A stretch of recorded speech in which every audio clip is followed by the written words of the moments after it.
folks, Ben Piccini here. I'm the civility guy, and over the weekend there was a shooting of Latter-day Saints in Michigan, and I am a Latter-day Saint, and my family has connections to Michigan, so this is hitting particularly hard. And I want to make a quick note. I am seeing basically three kinds of broad responses to the shooting that happened from my evangelical Christian friends, my Protestant friends. The first one is, I am so sorry, and I am heartbroken. This is the vast majority of the responses I am seeing.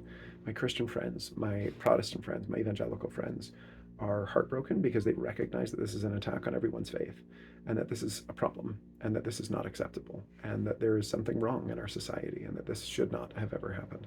So let me start by saying, bless you, all of you, and that in every conceivable way you are in my tribe. And I look forward to sitting down with you in heaven someday, no matter what the theological rules say about it. I really look forward to that day. Number two, I see a lot of responses that go something like, I am heartbroken. Mormons are technically Christian, but this act was wrong. I actually really like theological debates, and I am the first one to say, actually, you're right. We're not Christian in the way that you are suggesting. We are not creedal Christians. We are not Trinitarian Christians. I actually really like those debates. I'm going to go out on a limb and say maybe this is not the right time. Maybe this week or 2 weeks or month, maybe we hold off talking about theological debates because there are things that could bring us together, and this isn't one of them. But ultimately, the people who are saying this, they may not be reading the room, but I know that they have a good intent. And so I'm willing to give you a bit of slack. And by the way, President Trump said this is an attack on Christianity. And a bunch of people said, well, it's more complicated than that. And I disagree. I don't think it is much more complicated than that. Somebody was attacked for their beliefs. But if somebody is saying, well, let's talk about this and be nuanced, again, read the room, but you're still on my side, and I care about you, and it's not a big deal. Number three, these are the ones I'm most worried about.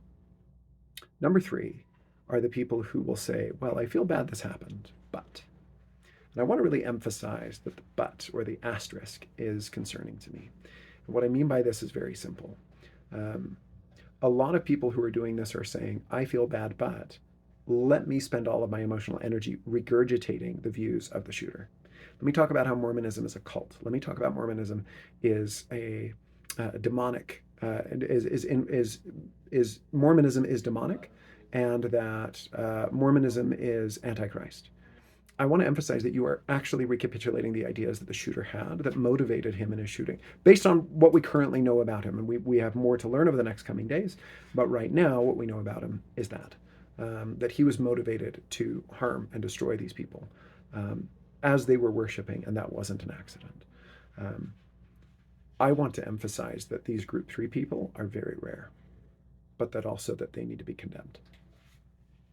And what's tricky is it's really hard to tell the difference between twos and threes.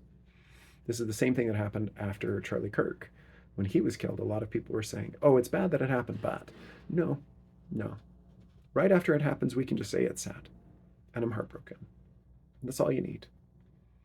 And if you do go around recapitulating all of the ideas of the shooter, maybe that should be a wake-up call about what kind of ideology you've bought into.